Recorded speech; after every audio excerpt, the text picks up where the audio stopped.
Ahojte, vítam vás pri mojom druhom videu. Dneska sa budeme venovať Balea produktom. Už som si konečne kúpila aj mikrofón, tak dúfam, že už teraz ma lepšie počuť, lebo pri tom prvom videu to bolo troška fiasko. A aj vám ho ukážem, je super. Môžem sa s ním hrať aj na nejaké karaoke, s mojim uchvatným hlasom. Takže ako som spomínala, budeme sa venovať Balea produktom. Niektoré produkty som si zakúpila sama, väčšinu z nich, a niektoré som dostala formou spolupráce, keď som ešte s nimi spolupracovala. Takže najprv vám ukážem produkty, tieto dva, Balea, takže jedno je mydlo a krém na ruky. Hodia sa akurát na umývadlo. Takže mydlo pekne vonia. Tvrdia, že teda by nemalo vysušovať, čo som až tak nepostrehla. Prípada mi to také klasické mydlo. Ani nevysušuje, ani nejak nehydratuje, nepovedala by som.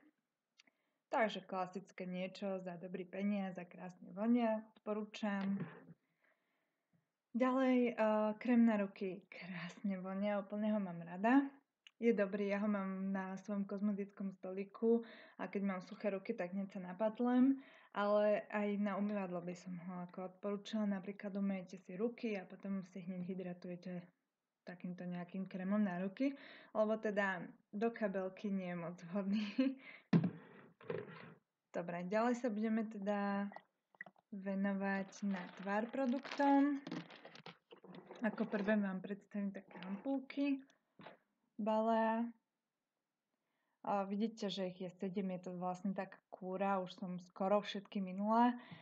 Okrem jednej, tá ampulka vyzerá asi takto, môžete to vidieť. Vlastne tento spodok odfaklíte a vnútri máte emúziu, ktorú môžete použiť. Používa sa pod oko, jemným vklepávaním. Môžem odporúčať, veľmi som bola spokojná, mala som také troška opuchy a tuto som si už všimla aj také prvé vrásky. Takže pomohlo. Taká kúra. Ešte dneska večer to na mňa čaká. Teda v noci, keď pôjdem spať a odličím sa. Dobre. Potom mám tuto vlastne dva produkty, ktoré používam občas. Oni sú určené vlastne na zmiešanú pleť, ale nie je to úplne celkom pravda. Troška vysušujú. Takže ja by som to odporúčala skôr tak, že raz za čas, keď máte pocit, že treba troška vysušiť tú pleť, dať jej, že sa vám mastí, alebo napríklad keď po fitku veľmi dobré niečo.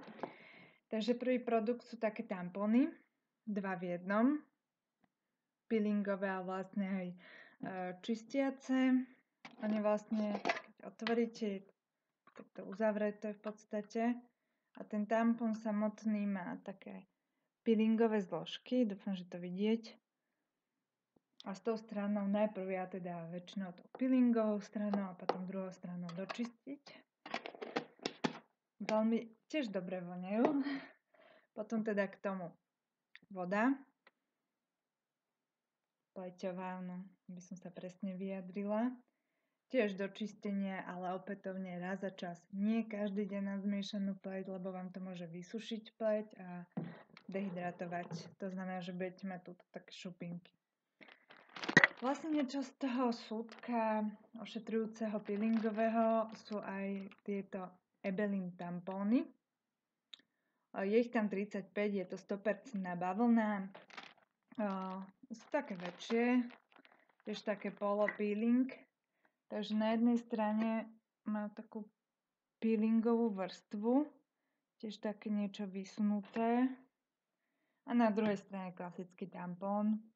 Sú dobré, raz za čas ich používam, nie každý deň, keď mám pocit, tak raz, dvakrát do týždňa, keď mám pocit, že potrebujem troška viacej prečistiť tú pleť. Samozrejme mixujem to s týmto, takže možno tieto tampóny raz do týždňa a vlastne tieto tiež raz. Záleží od toho. Väčšinou si dávam voľno od týchto produktov na mastnú pleť cez víkend, keď napríklad nikam nejdem, že nevadí mi, ak by som sa trošičinku leskla, ale treba si dať raz za čas práve voľno, aby tá pleť nebola až príliš vyčistená, aby nemala pocit, že sa potrebuje ešte viacej premasťovať. Dobre, potom také mini produkty, čo mám veľmi rada, je táto už polovičná teda peelingová maska. Je to tiež na zmiešanú pleť, je taká príjemná, dáte ju dole, je zlupovacia, máte dobrý pocit. Sú vlastne dve v balení, jednu som už minula, toto je vlastne druhá časť. A tada, kvedinka, viete čo to je? To je vlastne sprchový gel. Vyzerá to asi takto. Majú to v takých tým oddelení v DM drogerii, kde majú také tie vzorky, mini produkty na cestovanie, tak majú tam aj tieto sprchové gely. Toto už je môj druhý. Veľmi dobre takisto na cestovanie. Zväčša to vydrží na 1-2 použitia. Podľa toho, či sa zdržujete v tom hoteli alebo nie, alebo akože otvorené to zase nebudeme prenášať, ale keď ste v tom istom hoteli alebo hosteli, tak by som to skôr povedala, lebo v hoteloch väčšinou majú tie sprchače, tak nie je problém. Nevysušuje, vonia krásne, spokojnosť. Dobre, ďalej nejaké vlasové produkty, ktoré používam, takže niečo zo súdka Bio Alverde. Toto je vlastne taký dvojfázová kúra na vlasy. Používam to na vlastne od brady ku končekom. Veľmi príjemné tiež. Používa sa to vlastne na mokré vlasy. Umiete si vlastne niečo ako kondicionér, sprej, ľahšie sa aj rozčesáva.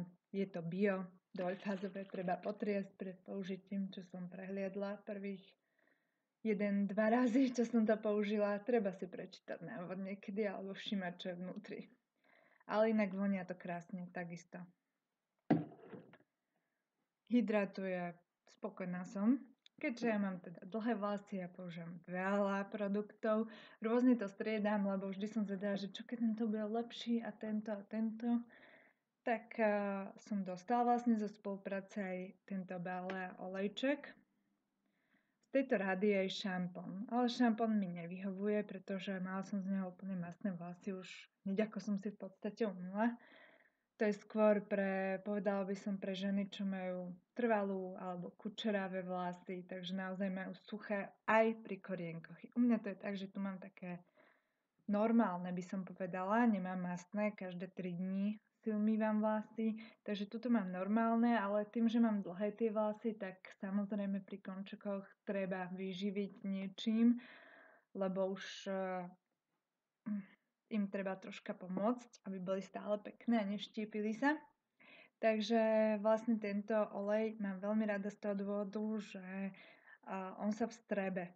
Takže môžem ho normálne používať aj túto, nielen na končeky, lebo on sa pekne vstrebe a tie vlastne nie sú mastné potom. Čo som mala problémy s veľa olejmi, že boli mastné, tak s týmto nie a stojí 1,80 €, neviem už presne koľko, ale zhruba do 2 € mám taký pocit, že stojí. Takže nie je o čom, treba vyskúšať. Ďalej teda z Balei používam tužidlo a lak na vlasy. Použijem toto tužidlo, je to 4, môžem byť spokojná, použijem ho väčšinou iba keď idem niekam von, bežne nepoužívam tužidlo pri každom umytí vlasov. Takže vlastne nanášam ho, zdvihnem tieto vrchné vlasy, nanášam ho ku korienkom a v podstate keď takto ho zapracujete, tak vám spraví pekný objem. Lak na vlasy, používam tú 3, nie 4, nie 5, lebo 4, 5 mi zlepujú vlasy, nie je to také prirodzené, nemám to rada. Napríklad som vám donesla ukázala aj príklad tento Taft, to je 5, dostala som to tiež zo spolupráce, nevyhovuje mi.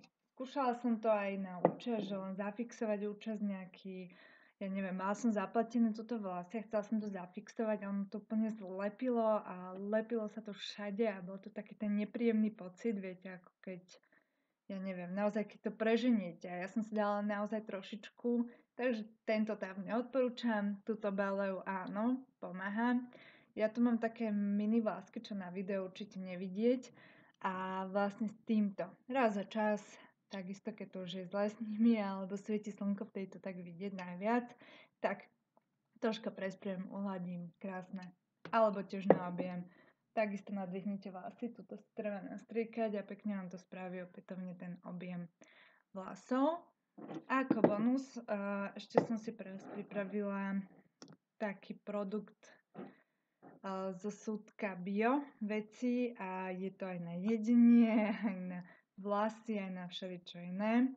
Je to teda kokosový olej, bioprodukt. Nie je to vyslovene DM produkt ani Balea produkt, ale predávajú ho teda v DMke za výhodnú cenu, 7 niečo. Ja som si uplatnila 90 bodov, tuším to bolo na 25% zľavu, takže som ho mala ešte lacnejší za 5 dačo. Neviem presne už. Kokosový olej. Používam ho na vlasy, na končeky vyslovene, lebo ako som spomínala, tento produkt Balea olej si môžete používať normálne na celé vlasy, lebo on sa vsiakne. Ale tento kokosový olej, ja som to skúsila raz na celé vlasy a ako keby som ich mala non-stop mokré, takže odporúčam iba vtedy, ak chcete mokrý efekt možno, ale určite nie na bežné používanie. Takže použila som ho naozaj len na tie končeky a môžem povedať, že je skvelý. Ako viacero žien mi to už odporúčalo, ale z vlastnej skúsenosti je veľmi dobrý. Dá sa inak použiť na varenie, pečenie, masáže, všetko, aj na pokožku. No, chcem si robiť ešte také svoje vlastné balzamy na pery. Už mám k tomu aj ingrediencie, tak som si kúpila vlastne ten kokosový olej, že aj jeho budem používať do tých balzamov. Tak som zvedavá. Krásne voní úplne, ako keby ste kokos šmúchali. Takáto je konzistencia, neviem, nakoľko to vidno, čiže taká pevná, hej. Ale pokiaľ sa dostane do tepla, tak olej sa vytvorí. Hlavne na povrchu. Keď ho vlastne naberete prstami alebo napríklad lyžičkou, nechcem ja do toho moc prstami ísť z hygienických dôvodov, tak vlastne sa tak roztopí potom. Takže je taká olejovitá, vyslovene konzistencia nie je taká tuhá. Dobre, no tak na dneska to bolo všetko, čo sa týka Balea produktov. Dúfam, že ste ma konečne už aj počuli to video a že teda sa vám aj páčilo. Poprosím nejaké komentáre, ako sa vám páčilo, čo by som mala zlepšiť. Môžete mi napísať, budem veľmi rada. No, dúfam, že aj kvalita videa sa do budúcna zlepší, nakoľko teraz ešte používam ten nejaký základný program. Uvidíme, priateľ sa s tým hajkal, ale nejak sa k tomu ešte nedostal. Poriadne to nešlo, stiahol nejaký program, čo bol iba taký maličký obraz a vlastne ja som sa v tom, potom som mala taký zlý pocit z toho, nevidela som sa poriadne a tak ďalej, tak som sa rozhodla ešte tento defaultný použiť. Ale však na budúce uvidíme, sa s tým pohrám troška viac a dúfam, že budete spokojná, že sa vám teda bude páčiť. Tak mi napíšte prosím, že ako. A želám teda pekný večer alebo noc. Užite si. Čaute.